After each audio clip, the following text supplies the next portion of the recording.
누가복음 24장 1절부터 12절.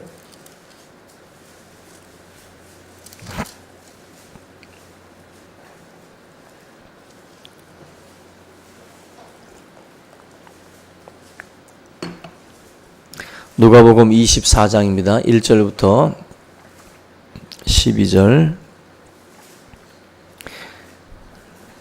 우리 같이 한 목소리로 봉독하겠습니다. 시작. 계명을 따라 안식일에 쉬더라. 안식 후 첫날 새벽에 이 여자들이 그 준비한 향품을 가지고 무덤에 가서 돌이 무덤에서 굴려 옮겨진 것을 보고 들어가니 주 예수의 시체가 보이지 아니하더라. 이로 인하여 근심할 때에 문득 찬란한 옷을 입은 두 사람이 곁에 섰는지라. 여자들이 두려워 얼굴을 땅에 대니 두 사람이 이르되 어찌하여 살아있는 자를 죽은 자 가운데서 찾느냐. 여기 계시지 않고 살아나셨느니라. 갈릴리에 계실 때에 너희에게 어떻게 말씀하셨는지를 기억하라. 이르시기를 인자가 죄인의 손에 넘겨져 십자가에 못 박히고 제3일에 다시 살아나야 하리라 하셨느니라 한데 그들이 예수의 말씀을 기억하고 무덤에서 돌아가 이 모든 것을 11 사도와 다른 모든 이에게 알리니 이 여자들은 막달라 마리아와 요한나와 야고보의 모친 마리아라. 또 그들과 함께한 다른 여자들도 이것을 사도들에게 알리니라. 사도들은 그들의 말이 허탄한 듯이 들려 믿지 아니하나 베드로는 일어나 무덤에 달려가서 구부려 들여다보니 세마포만 보이는지라. 그 된 일을 놀랍게 여기며 집으로 돌아가니라. 아멘. 할렐루야. 네, 우리 옆에 계신 분들과 우리 주의 이름으로 사랑합니다. 한번 인사 나누겠습니다. 네, 오늘 날씨도 굉장히 추운데 아마 오늘 오신 분들에게는 하나님이 더 큰 축복을 주시리라 믿습니다. 날씨가 웬만하면 움직이기 싫은 날씨인데도 불구하고 또 이렇게 주의 전에 또 찾아 나온 그 걸음을 또 하나님께서 복되게 여기시리라고 믿습니다. 오늘 사도신경 가운데 이제 죽은 자 가운데서 다시 살아나시며 이 내용을 좀 살펴보겠습니다. 장사한 지 사흘 만에 우리가 지난주에 장사하신 그 부분에 대해서 성경이 많은 부분을 할애하고 있다라고 말씀을 드렸습니다. 죽었다라는 말하고 장사 지냈다라는 말하고 조금 달라요. 한 인생을 마무리할 때 죽었지만 우리가 장례의 절차를 이제 치르면서 어떤 이별을 또 우리가 준비하고 또 이제는 이 사람은 이제는 우리와 이제는 함께 할 수 없는 이제 땅에 묻히는 또 우리와 이제 다시는 볼 수 없는 어떤 그러한 어떤 그런 그 상황에 놓여지게 된다. 이런 것들을 사실 장례를 치르는 가운데에 우리가 마음의 어떤 그 준비들을 하게 됩니다. 그래서 장사했다라는 말은 인생을 이제 완전하게 마무리 지었다. 그런 의미가 있다라고 말씀을 드렸어요. 그리고 또 확실히 죽었다. 확실하게 예수님이 죽으셨다라고 하는 그 부분을 이제 강조하기 위해서 장사 지낸 바 되었다라는 이 부분들도 특별히 그 삽입을 했다. 죽으시고 부활하셨다라고 문장이 그냥 이루어져도 별 이상이 없는데 죽으시고 사흘 만에 또 부활하신 부분들 그리고 장사 지낸 바 되었다가 부활하신 이 부분에 대해서 삽입을 했다라는 것이 또 특별한 부분입니다. 오늘 우리가 이제 죽은 자 가운데서 다시 살아나셨다. 이 부활에 대한 부활절에 우리가 많이들 다루는 대목인데 사도신경 고백 가운데 이제 이 부분을 좀 오늘 다루겠습니다. 예수님의 부활이 우리가 믿는 것 중에 하나다. 예수님에 관련된 그 고백인데 하나님에 대한 고백, 또 성자 예수님에 대한 고백, 그리고 성령 하나님에 대한 고백. 이게 이제 사도신경에 줄줄이 나오는데 그 중에 가장 많은 지면을 할애한 게 뭐라 그랬죠? 예수님에 대한 부분. 예수님에 대한 고백이 가장 많다라고 말씀을 했어요. 근데 예수님에 대한 고백 중에서 바로 이 부활에 대한 부분, 우리가 예수님을 믿을 때 예수님의 뭘 믿느냐라고 할 때 예수님의 부활을 믿는다. 우리가 그 성령으로 잉태하신 것과, 그죠? 이 부분을 우리가 믿고, 그리고 오늘 말씀, 이 죽은 자 가운데서 다시 살아나셨다라고 하는 부분, 요걸 이제 우리가 예수님에 대해서 믿는다라는 것입니다. 그래서 예수님에 대한 이야기가 만약에 십자가로 끝나면 안 돼요. 예수님의 이야기가 십자가로 끝나게 되면 그냥 이 땅에 한 청년이 이 땅에 와서 참 아름다운 삶을 살다가 갔다. 그런 이야기가 됩니다. 그냥. 그죠? 이 땅에는 예수님처럼 이렇게 이 땅에 와서 참 멋지게 많은 사람들에게 유익을 끼치고 살다가 간 분들이 많아요. 그런 것처럼 예수님도 만약에 그냥 로마의 형틀인 십자가에 죽었다라고 그냥 끝나버리면 하나의 그냥 위인전이 되는 겁니다. 근데 예수님의 이야기는 반드시 어디로 이어져야 되냐면은 부활로 이어져야 돼요. 부활의 사건으로 반드시 이어져야 됩니다. 그래서 죽음에 대한 이야기로 끝나지 않고 생명에 대한 이야기로 계속해서 이어지는 것. 그래서 십자가는 반드시 이 부활이라고 하는 그 이야기를 통해서만이 완전해져요. 우리가 이 십자가 이야기를 할 때 부활이 나오지 않으면 완전체가 되지 않는 거예요. 십자가 사건 뒤에 예수 그리스도의 부활이 이렇게 따라오는 것. 이게 바로 복음입니다. 복음은 십자가와 부활이에요. 이 두 가지가 같이 따라가야 되는 겁니다. 그래서 핵심은 그 사도 바울이나 초대교회 성도들이 다니면서 증거했던 복음의 내용이 뭐냐? 바로 예수가 우리의 죄를 위해서 죽으셨다. 그리고 그 죄를 이기시고 부활하셨다. 이게 바로 복음의 핵심이다. 내용이다라는 겁니다. 오늘 우리가 묵상하는 이 부활의 내용, 이 속에 두 가지의 의미가 담겨져 있는데, 예수님의 부활은 첫 번째로 이 승리를 의미해요. 이 부활은 우리가 뭐 기절설, 환상설, 도적설 여러 가지 주장이 있는데, 요거는 이제 오늘 좀 다 빼고요. 부활의 그 사건 주는 의미 중에 부활은 승리를 의미한다. 예수님의 부활은 어디에 대한 승리냐라고 할 때 바로 이 죄와 사망의 권세로부터의 완전한 승리를 의미합니다. 죄와 사망, 다시 말하면 죽음, 죄와 죽음에 대한 승리가 바로 예수님의 부활이에요. 왜냐하면 인간은 모두가 다 그 죽음에 사로잡혀 있는 존재들입니다. 누구도 죽음을 거스를 수가 없어요. 모든 사람이 다 이 죽음을 맞이하게 되는데, 어리석은 분들이 바로 이 죽음에 대해서 굉장히 나와는 무관한 것처럼 여기는 사람들이 있습니다.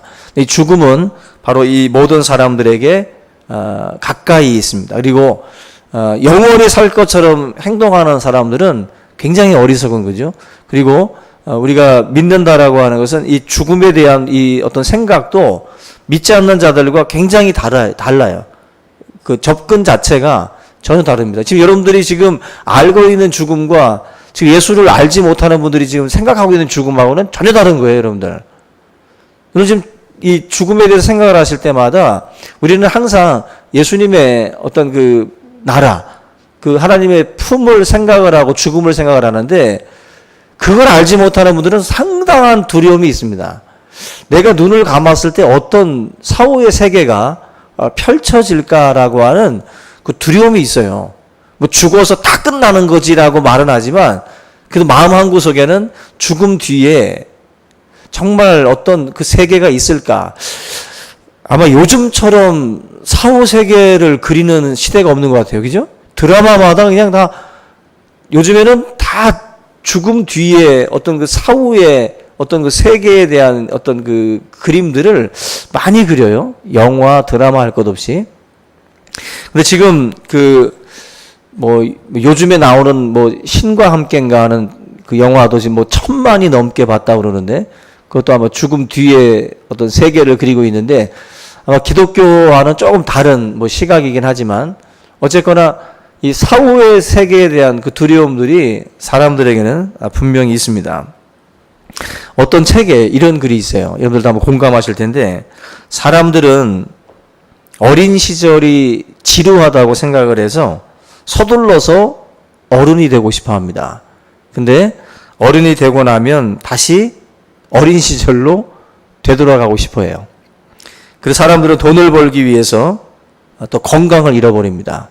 그리고 다시 건강을 되찾기 위해서 돈을 쏟아부어요.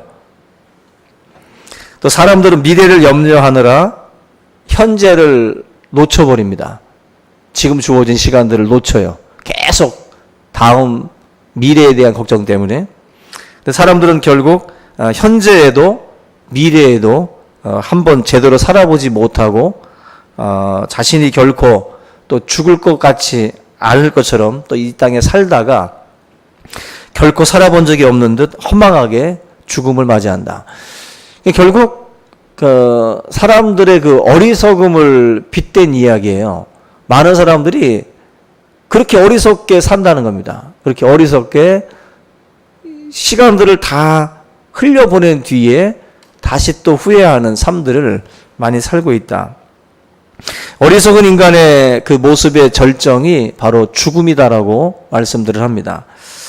사람들이, 저도 그렇고 여러분들도 대부분이 뭐 자신은 결코 죽지 않을 것처럼 그렇게 생각들을 많이 하는데, 인생의 마지막 순간이 오면 이게 죽음이라는 것이 나에게도 뭐 세금 영수증이 날라오듯이 그냥 죽음은 반드시 날라온다 그러죠.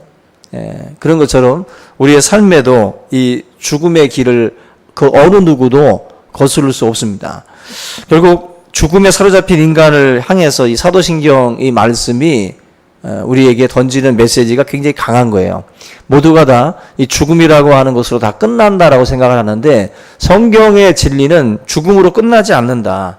죽음으로부터 결국 이 부활이라고 하는 어떤 자리로 나아가는 것에 대해서 말씀을 하면서 예수님의 부활이 죽음으로부터의 완전한 승리다라고 우리에게 다시 한번 말씀을 주고 있습니다. 근데 여러분들이 사도신경을 고백할 때 우리가 사실 한국에서 하고 있는 사도신경에서는 빠진 게 있어요. 예수님이 지옥에 내려가셨다라는 부분, 뭐 저승에 가셨다가 오셨다는 부분들이 우리 사도신경에서는 빠져 있습니다. 근데 뭐 외국에서 하고 있는 사도신경 내용들 가운데는 저승으로 내려갔다, 이 지옥으로 내려갔다가 올라오셨다라고 하는 이 내용들이 삽입돼 있어요. 그래서 우리 이 사도신경 고백 가운데서는 이 부분이 빠져 있다라는 것을 여러분들이 좀 기억할 필요가 있어요. 그래서 어디에서 보면 이 내용들을 넣고 고백을 하는 데도 있거든요. 또 외국에 나가서도 그런 경우에 당황하지 말고 그것이 실제적으로 또 여러 번역본에서는 같이 통용이 되고 있다라는 것을 우리가 아실 필요가 있습니다. 여기 보면 여러분들 저승은 우리가 아는 대로 죽은 자들이 가는 곳이에요. 그죠? 지옥이라는 것이. 근데 예수님이 그 지옥으로 내려갔다 오셨다. 지옥이라는 것은 사탄의 본거지고 사단의 세력의 중심입니다. 이 죽음이라고 하는 인간으로서 어찌할 수 없는 그런 죽음의 권세가 지배하는 곳이 바로 이 지옥이라는 것입니다. 근데 죄의 그 파괴력이 우리를 삼키는 그런 그 장소, 그게 바로 지옥이에요. 근데 예수님이 죽으시고 지옥으로 내려가셨다라고 기록이 되어 있어요. 예수께서 우리 인간처럼 완전한 죽음을 맞이했다라고 하는 것이 결국 장사 지낸 바 되었다라는 이 말씀뿐만 아니라 지옥에 내려갔다라는 이 표현 속에도 있는 거예요. 예수님이 완전한 죽음을 맞이했다. 사단의 입장에서 볼 때 사단은 자기가 십자가에 예수를 못 박을 때 이겼다라고 생각을 했어요. 그리고 그를 장사질했을 때도, 그리고 지옥에 내려오셨을 때도 사단은 아마 쾌재를 불렀을 겁니다. 자기가 이겼다라고 생각을 하는 거죠. 마치 하만과 모르드게의 어떤 싸움 속에서 하만이 유대인들을 다 진멸할 계획을 세우고 자기가 이길 것처럼 생각을 하다가 역전되잖아요. 모르드게를 매달려고 했던 그 나무에 하만이 매달립니다. 그리고 유대인들을 다 진멸하려고 했다가 결국 이 하만의 계략이 들통나면서 이 모든 그 하만의 그 족속들이 다 진멸을 당해요. 이런 내용들을 보게 되면 바로 십자가의 사건을 어떻게 보면 상징적으로 보여주는 대목이에요. 예수님의 어떤 그런 그 비하라든지 예수님의 십자가의 죽음이라든지 이런 모든 것들이 주님이 완전히 실패하고 완전히 무너진 어떤 그 모습처럼 보여지거든요. 근데 지옥으로 내려갔다라고 하는 것 자체도 사탄으로 하여금 착각하게 만들 수 있는 부분이고, 또 모든 뭐 제자들이라든지 모든 인생들이 볼 때는 이제 끝난 싸움처럼 보이는 그 대목이에요. 결국 지옥으로 내려갔다, 저승으로 갔던 예수 그리스도의 이 사건이 어떤 의미가 있냐면 사단의 본거지를 무너뜨리는 사건이에요. 그래서 결국 죄와 사망의 권세로 단단하게 가둬놓고 있었던 이 지옥의 권세를 깨부시는 그런 역할들, 그게 이제 3일 만에 부활로서 이제 일어나시는 장면입니다. 우리가 이 후스트 곤잘레스라고 하는 기독교 역사가가 있는데 이 장면을 어떻게 비유했냐면은 시한폭탄에다 비유했어요. 예수님이 마치 지옥으로 내려가셨다가 3일 만에 굉음을 울리면서 터뜨리는 그런 장면과 같이 비유를 합니다. 예수님의 그 승리죠. 예수님의 승리가 바로 이 3일 만에 부활하시는 사건으로 일어났다는 것입니다. 우리가 그 에베소서 4장 8절을 한번 잠깐 보겠습니다. 앞에 9절을 한번 같이 봅니다. 에베소서 4장 8절 같이 한번 읽어보겠습니다. 시작. 그러므로 이르기를 그가 위로 올라가실 때에 사로잡혔던 자들을 사로잡으시고 사람들에게 선물을 주셨다 하였도다. 여기 보면 그가 위로 올라가실 때에 사로잡혔던 자들을 사로잡으시고 사람들에게 선물을 주셨다. 사람들을 사로잡던 그 죽음 자체를 예수님이 사로잡았다는 거예요. 사람들을 사로잡던 죽음인데 그 죽음을 예수님이 이제 사로잡았다는 뜻입니다. 죽음이 사람들을 포로로 잡아두는 그곳에서부터 오히려 그 죽음 자체를 사로잡아 올라오신 거예요. 이기셨다는 거죠. 정복하셨다라고 하는 것을 에베소서에서 지금 사도 바울이 말씀을 하는 거예요. 그 내용을. 지금 지옥으로 내려가셨다라고 하는 그 표현이 바로 이 사도신경에 나와 있는 이 표현이 결국 그런 의미들을 담고 있습니다. 죽음의 권세로부터 철저한 승리를 가지고 온 그 대목이에요. 그래서 우리 신앙인들은 예수님 안에 있는 이 사망으로부터의 이 근본적인 승리를 믿는 사람들입니다. 우리는 이걸 믿는 거예요. 우리가 죄와 사망으로부터 우리가 승리했다. 우리를 시원하게 하는 그 승리가 바로 이 사도신경 고백 속에 담겨져 있다는 것입니다. 우리를 가장 근본적으로 불안하게 하고 두렵게 만드는 게 죽음인데 그 죽음을 정복했다라는 거예요. 그 죽음을 정복하고 죽음의 두려움과 공포를 한순간에 끝내는 사건이 바로 이 부활의 사건이다. 그래서 우리가 이 부활절의 어떤 의미들을 새길 때마다 저와 여러분들은 이제 부활의 소망을 가지고 살아야 되는 것이죠. 부활의 소망. 예수님이 깨버렸던 그 사망의 권세를 내가 이제 예수 그리스도 안에서 이제 이기고 승리했구나라는 것을 믿고 우리가 이제는 죽음이라는 것이 우리에게 찾아올 때 죽음이라고 하는 것이 그것으로 우리를 끝내는 것이 아니라 바로 예수 그리스도의 그 첫 열매, 주님이 우리에게 보여주셨던 부활의 그 첫 열매가 뒤에 따라오는 많은 열매들에게 상징적으로 보여주는 거예요. 예수님이 이렇게 부활하셨던 것처럼 우리도 부활에 대한 소망을 가지라는 것입니다. 그래서 우리가 예수를 믿는다는 것은 이게 다른 거예요. 그래서 여러분들 고린도전서 15장 55절 이것도 한번 같이 보겠습니다. 시작. 사망아 너의 승리가 어디 있느냐? 사망아 내가 쏘는 것이 어디 있느냐? 우리 주 예수 그리스도로 말미암아 우리에게 승리를 주시는 하나님께 감사하노라. 56절은 빼고 55절과 57절을 삽입을 했는데, 여기 보면은 죽음을 향해서 이렇게 담대하게 외칠 수 있는 사람은 아무도 없거든요, 사실. 사망아, 너가 쏘는 게 어디 있느냐, 너의 승리가 어디 있느냐고 외칠 수 있는 사람은 없어요. 근데 바로 사도 바울이 예수님의 이 부활의 사건을 가지고 이제 담대하게 외치는 거죠. 이제 죽음이 우리를 쏠 때는 율법을 가지고 쏘는 거예요. 율법을 가지고 우리가 죄를 지었기 때문에 죄의 삭은 사망인데, 결국 죽음이라고 하는 것을 가지고 우리를 위협하는 존재가 바로 이 죄인데, 예수님이 우리의 죄를 담당하고 우리의 그 모든 죄를 짊어지고 죽으셨다가 부활하신 이 사건은 이제는 우리를 죄로부터 해방시키셨다라고 하는, 또 죄값을 다 지불했다라고 하는 의미가 있어요. 이제는 너가 우리를 향해서 쏠 수 있는 게 없다는 거예요. 너가 우리를 향해서 이제는 지적하고 너가 우리를 향해서 우리를 정죄할 수 있는 이제 실탄 자체가 이제 없다는 겁니다. 이제는 예수님이 우리의 모든 죄를 담당했다라는, 이게 바로 승전보예요. 승전보. 그게 바로 사도 바울이 지금 이 고린도서에서 말씀하고 있는 그런 내용들입니다. 그래서 오늘 예수 믿는 분들은 이제는 죄가 여러분들을 정죄할 수 없어요.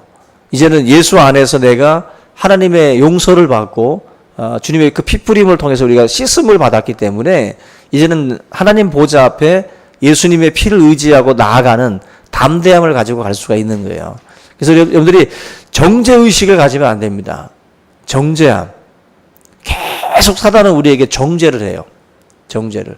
근데 예수님 안에서 여러분들에게 이 바울이 외치는 이 승전보를 여러분들이 항상 기억하셔야 됩니다. 주님의 부활을 가르쳐주는 이 사도신경의 그 의미 가운데 이 첫째가 승리라고 말씀을 드렸고, 두 번째가 희망인데, 우리 또한 주님처럼 부활할 것이다라고 하는 그 희망이에요. 고린도후서 5장 4절도 한번 보겠습니다. 고린도후서 5장 4절. 참으로 이 장막에 있는 우리가 짐진 것 같이 탄식하는 것은 벗고자 함이 아니요 오히려 덧입고자 함이니 죽을 것이 생명에 삼킨 바 되게 하려 함이라. 여기 마지막 표현이 굉장히 아름다운데, 죽을 것이 생명에 삼킨 바 되게 하려 합니다. 죽을 것. 죽어서 썩어질 우리의 육신은 부활의 몸이라는 그 생명에 삼킨 바 된다. 그냥 죽을 육신이 부활의 몸으로, 생명의 몸으로 이제 삼켜진다. 이제 존재가 바뀐다는, 인생은 죽음으로 끝나는 게 아니라는 거예요. 죽음으로 끝나는 게 아니라 장차 부활의 몸으로 죽을 것이 생명에게 이제 삼킨 바 된다. 이런 삶이 우리 그리스도인들에게 있다는 거예요. 죽음 자체를 희망으로 이제 바꾼 거죠. 죽음보다 강한 희망이 이제 우리를 이제 붙들고 있는 거예요. 사도 바울의 이 말씀들 하나하나가 굉장히 어떻게 보면은 심오한 거예요. 부활에 대한 이 진리들을 그가 이런 그 문장을 통해서 이제 우리에게 표현하고 있는 것인데, 죽을 것이 생명에게 영원히 삼킨 바 된 그 부활의 삶, 죽을 것들이 생명에게 영원히 삼킨 바 된 부활의 삶, 이게 바로 우리 그리스도인들의 삶이다. 모든 사람들이 절망과 두려움을 가지고 있을 때에 그 생명의 어떤 그 역사, 이 부활의 역사들을 알게 되면 이 모든 것들을 사실 뛰어넘을 수 있는 그 소망들을 가지게 된다. 이 땅에서 가장 사람을 절망케 하는 것은 죽음에 대한 거예요. 죽음은 그 어떤 사람도 더 이상 기대를 못하게 합니다. 죽으면 끝난 거예요, 그냥. 죽음은 사람들에게 희망을 갖지 못하게 합니다. 죽었대. 그러면 의사들도 그냥 하얀 천 덮어버리잖아요. 죽음은 사람들로 하여금 그냥 희망을 거두라. 그냥 너는 이제 끝났다라고 하는 종료 사인이에요. 그래서 사람들은 죽음 앞에서는 다 절망해버립니다. 그래서 지금 이 사도 바울이 말하는 것이 뭐예요? 죽을 것이 생명에게 이제 삼킨 바 되었다. 모든 사람들이 절망하는 죽음 앞에서 하나님께서 보내신 예수 그리스도를 통해서 이제는 부활의 생명으로 그 문제들을 이기셨다라는 거예요. 결국 그 죽음에 대해서도 예수님이 그 소망의 존재가 됐다면 죽음보다 못한 다른 문제에 대해서는 두말할 게 없다라는 거죠. 아멘. 부활신앙이라는 게 그런 거예요. 죽음이라고 하는 가장 큰 문제를 앞에 두고도 희망을 부르짖을 수 있다면 다른 문제에 대해서는 더 이상 우리가 염려할 게 없다는 거예요. 예수 그리스도 안에서 희망의 존재가 될 수 있다는 것입니다. 성도들은 그래서 이 죽음보다 약한 그런 문제 앞에 절망하는 것은 부활의 신앙을 가졌다고 말할 수 없는 거예요. 부활의 신앙을 가졌다고 하면 어떤 문제 앞에서도 우리는 희망을 잃어서는 안 돼요. 그게 부활 신앙입니다. 예전에 한번 설명을 드린 적이 있는데 엄청난 그 부자였던 그 철광왕, 그 카네기 그 사무실에 그 볼품없는 그림 하나가 있다고 그러죠.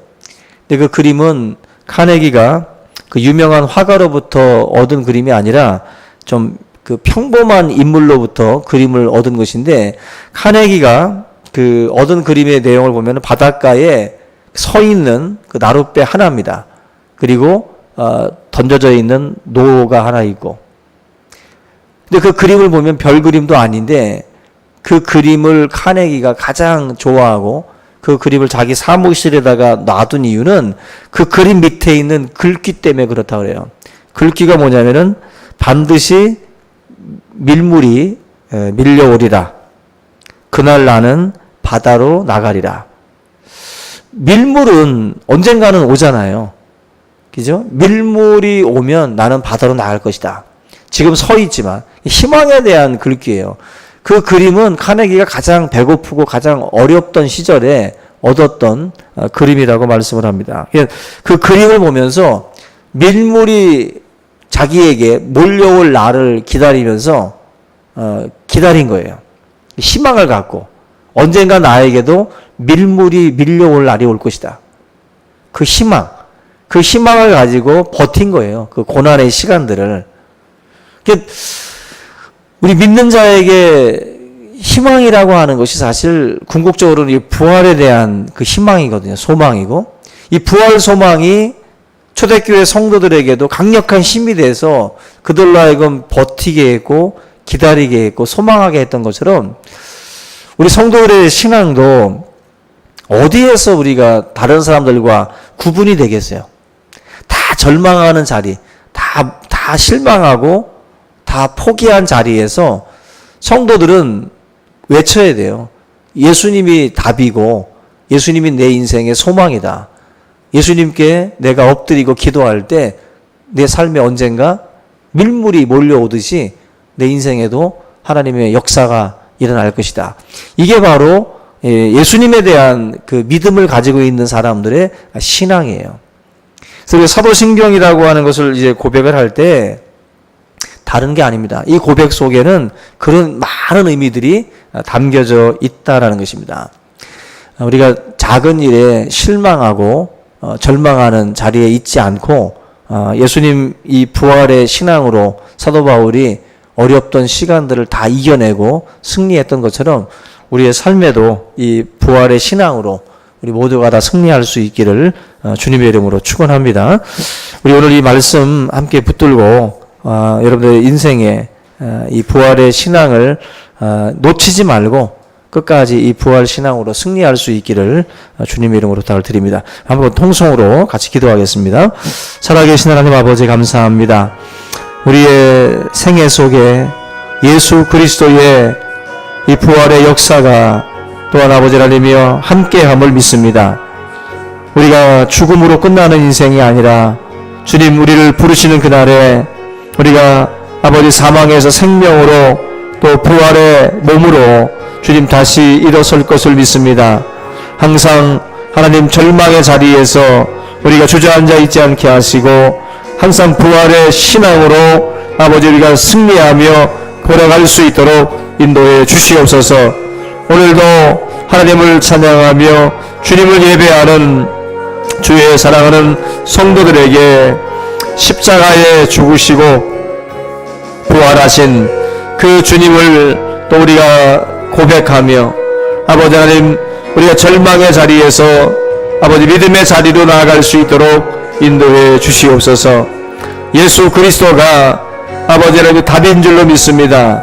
우리 인생의 희망이요 우리 인생의 아버지 답인 줄로 믿사오니 아버지 하나님 주님 앞에 엎드리는 인생들 되게 하시고 주님 앞에 기도하며 나아가는 아버지 거룩한 자리에 설 수 있도록 인도해 주시옵소서.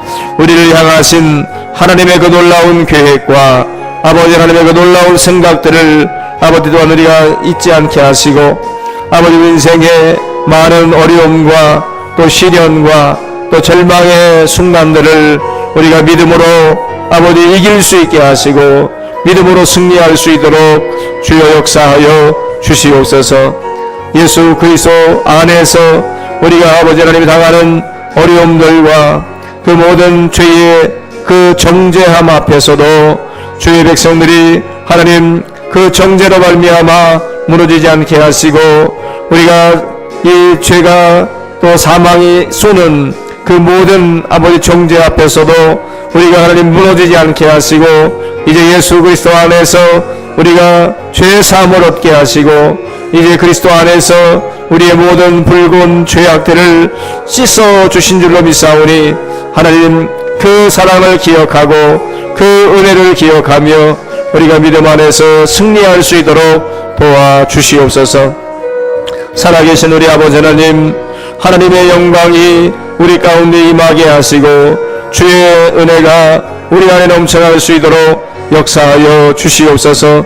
우리 밤 하나님 아버지 무너진 우리들의 마음과 생각들을 다시 일으켜 주시옵시고 부활의 소망 가운데에 다시 회복될 수 있도록 하나님 역사해 주시옵소서. 감사를 드립니다. 영광 받아 주시옵소서. 하나님 아버지 감사를 드립니다. 오늘 밤 우리를 주님의 거룩한 제단으로 인도하여 주시고 부활의 소망을 다시 붙들 수 있도록 인도하여 주심을 감사를 드립니다. 사망과 그 죄의 권세를 이기시고 부활하신 그 주님, 우리가 그 부활의 주님을 또 소망하며 우리가 이 땅에서 아버지 여러 가지 일들로 인하여 절망하고 또 하나님 무너질 때마다 다시 한번 이 부활의 이 신앙으로 회복될 수 있도록 인도하여 주시옵소서. 그 권세를 이긴 예수 그리스도의 그 승리가 아버지 하나님 곧 나의 승리인 줄로 믿사오니 사랑하는 주의 백성들 죄의 정죄 가운데에 빠져있지 않게 하시고 항상 예수 그리스도께서 우리를 용서하시고 또 우리를 그 죄 가운데서 구원하여 주셨음을 믿게 하시고 그 믿음 안에서 자유할 수 있게 하시고 언제나 하나님 예수 그리스도와 함께 죽고 예수 그리스도와 함께 다시 살았음을 우리가 항상 기억할 수 있도록 인도해 주시옵소서. 오늘 밤 하나님 앞에 엎드린 모든 성도들에게 이 부활의 신앙으로 무장하게 하시고 어떠한 시련과 아픔 속에서도 절망하지 않게 하시고 다시 하나님 소망의 하나님을 바라보며 일어설 수 있도록 도와주시옵소서. 감사하고 예수님의 이름으로 기도하옵나이다. 아멘.